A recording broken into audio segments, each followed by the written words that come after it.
Assalamualaikum warahmatullahi wabarakatuh.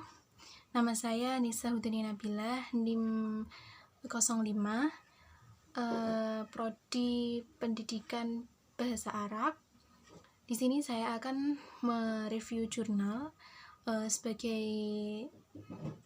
tugas akhir semester 6,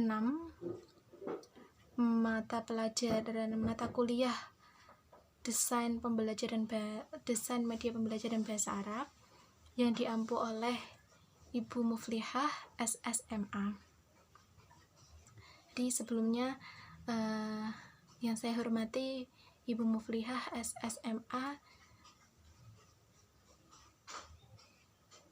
Ya, terima kasih. Di sini saya akan mereview jurnal yang berjudul Problematika Pembelajaran Bahasa Arab yang ditulis oleh Nandang Sarip Hidayat. Jadi bisa kita lihat bersama bahwa jurnal ini sangat padat dan sangat ringkas dalam menuliskan hasil penelitiannya, yakni pendahuluan, kemudian langsung masuk kepada pembahasan, yakni pembelajaran bahasa Arab dan juga problematika pembelajaran bahasa Arab. Ya, sebelumnya saya akan mengidentifikasi dulu yang menjadi latar belakang dari pembuatan jurnal ini. Jadi bahasa Arab itu sendiri merupakan salah satu di antara bahasa yang banyak digunakan di dunia. Oleh karena itu, bahasa Arab menjadi bahasa yang internasional yang diakui oleh dunia. Sebagai masyarakat awam non-Arab, bukan hal yang mudah dalam mempelajari bahasa Arab untuk memahaminya. Maka tidak berlebihan jika dalam pembelajaran bahasa Arab mendapatkan perhatian dan penekanan yang khusus, mulai dari pendidikan tingkat SD sampai dengan pendidikan tingkat tinggi, baik negeri maupun swasta, umum maupun agama. Mempelajari bahasa Arab menjadi sangat sulit karena bukan merupakan bahasa asli yang biasa digunakan oleh penutur non-Arab. Oleh karena itu, hal ini akan memicu munculnya problematika atau masalah-masalah dalam pembelajaran bahasa Arab itu sendiri. Di sini, metode penelitian yang digunakan dalam jurnal ini adalah kualitatif, karena di dalam jurnal ini penulis mengumpulkan data-data yang bersumber dari buku dan berbagai jurnal penelitian yang difokuskan pada topik pembahasan penelitiannya, yakni problematika pembelajaran bahasa Arab. Selanjutnya, saya akan mereview data-data, kemudian hasil dan kesimpulan yang ada di dalam jurnal ini. Data pertama yang saya temukan adalah di sini membahas mengenai yang utama dulu, yakni yang pertama adalah belajar. Jadi pengertian belajar menurut Omar Hamalik adalah suatu proses, suatu usaha, kegiatan, dan bukan suatu hasil atau tujuan yang bukan hanya mengingat, akan tetapi lebih luas dari itu, yaitu mengalami dan hasilnya bukan suatu penguasaan hasil latihan, melainkan perubahan sikap. Jadi belajar sendiri itu menurut Omar Hamalik itu outputnya adalah berupa perubahan sikap. Kemudian data kedua yang saya temukan adalah perubahan perilaku dalam proses belajar adalah akibat dari interaksi dengan lingkungan. Interaksi ini merupakan interaksi kesengajaan yang dipicu oleh kesiapan, kemudian motivasi, dan tujuan yang ingin dicapai. Ketiga pemicu ini merupakan kesengajaan dari yang memicu perubahan perilaku atau sikap. Data ketiga yang saya temukan adalah faktor-faktor yang mempengaruhi proses pembelajaran. Yang pertama adalah media dan instrumen pembelajaran. Yang kedua adalah faktor metode pembelajaran. Dan yang ketiga merupakan evaluasi atau penilaian. Jadi faktor-faktor yang mempengaruhi proses pembelajaran di dalam jurnal ini disebutkan ada 3. Jadi 3 faktor ini sangat mempengaruhi baik buruknya maupun sukses tidaknya pembelajaran bahasa Arab. Jadi seperti itu. Kemudian hasil penelitian dari jurnal ini, saya menemukan beberapa problematika dalam pembelajaran bahasa Arab bisa muncul dari dalam bahasa Arab itu sendiri yang bersifat linguistik dan non-linguistik atau dari kalangan guru dan peserta didik. Jadi ada dua faktor atau sebab dari problematika pembelajaran bahasa Arab. Jadi munculnya masalah-masalah dalam pembelajaran bahasa Arab itu dipicu oleh dua faktor ini, yakni linguistik atau yang datang dari pembelajaran bahasa Arab itu sendiri, dan yang kedua non-linguistik yang datang dari pendidik atau peserta didik. Di antara problematika linguistik diantaranya adalah dari segi tata bunyinya atau fonetiknya, kedua adalah kosakatanya, ketiga adalah tulisan problematika pada tulisan ini bisa kita lihat diantaranya sistem penulisan Arab yang dimulai dari kanan ke kiri.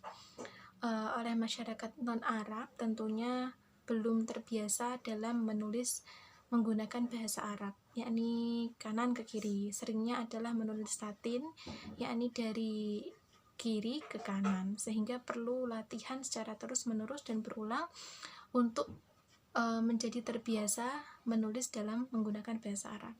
Yang kedua, satu huruf memiliki banyak bentuk yang berbeda. Yang ketiga, huruf-huruf yang berdekatan dan menyerupai. Yang keempat, tidak ada kesesuaian. Yang kelima, letak penulisan hamzah yang bermacam-macam. Dan keenam, penulisan alif al-maksurah. Kemudian, problematika linguistik yang ditemui pada morfologinya. Di antaranya adalah banyaknya bab dan topik sorof. Kemudian integrasi antara bab dan sorof dan nahwu karena terdapat hubungan antara keduanya. Yang ketiga, gabungan simak dan kias. Yang keempat, kesulitan dalam tata bunyi atau fonetik berpengaruh kepada kesulitan memahami morfologi atau sorof. Kemudian sintaksis atau gramatikal. Dan yang terakhir adalah problematika linguistik bidang semantik, yakni di antara problematika yang ditemukan adalah makna kalimat yang bermacam-macam dengan dilalah yang beraneka ragam. Kemudian banyaknya kata-kata Arab memiliki kelebihan-kelebihan makna dan karakteristik tertentu. Yang ketiga adalah dilalah suatu kalimat berkaitan dengan morfologi dan sintaksis. Jadi memang benar dalam pembelajaran bahasa Arab itu sendiri atau kosakata pada bahasa Arab itu memiliki satu kata bisa memiliki berbagai macam makna, bisa lebih dari satu makna atau dua makna lebih. Kemudian problematika non-linguistik. Di antara dari problematika non-linguistik diantaranya adalah guru kurang memiliki kompetensi baik pedagogik, profesional, personal maupun sosial. Kedua, bahan pelajaran tidak relevan dengan kebutuhan siswa, baik secara lisan maupun tulisan. Yang ketiga, proses pembelajaran didominasi oleh guru, siswa pasif, tidak diberikan peran dalam proses pembelajaran itu sendiri. Kemudian struktur bahasa dibahas secara terpisah. Dan yang terakhir, sistem penilaian lebih banyak menekankan aspek kognitif daripada keterampilan bahasa secara integratif. Jadi dalam pembelajaran bahasa itu tentunya membutuhkan banyak latihan, terutama latihan praktik. Jadi siswa harus diupayakan untuk aktif dalam pembelajaran bahasa. Yang di sini adalah kajian pembelajaran bahasa Arab. Dari jurnal ini dapat saya simpulkan bahwa problematika pembelajaran bahasa Arab ini adalah unsur yang menjadi penghambat terlaksananya proses pembelajaran bahasa Arab. Jadi berhasilnya, kemudian suksesnya ini juga sangat dipengaruhi oleh problematika pembelajaran bahasa Arab. Problematika itu sendiri dibagi menjadi dua, yakni linguistik dan non-linguistik. Linguistik itu datang dari bahasa Arab itu sendiri, dari kajiannya, yakni kosakata, tulisan, morfologi, sintaksis, semantik, dan non-linguistik yang datang dari luar atau guru atau siswa. Dari jurnal ini saya melihat bahwa prosedur penulisan artikel jurnal ini sudah runtut ya, sudah sesuai dan baik. Bahasa yang digunakan juga sangat komunikatif sehingga mudah untuk difahami dan dianalisis sebagai bahan kajian berikutnya.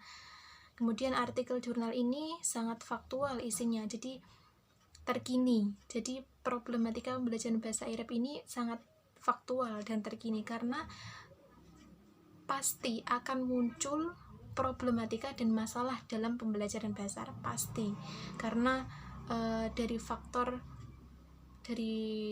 internal dan faktor eksternal itu, dan antara guru dan murid yang berbeda-beda tentu akan dengan karakteristik yang berbeda tentu akan menimbulkan macam-macam persoalan atau masalah. Kemudian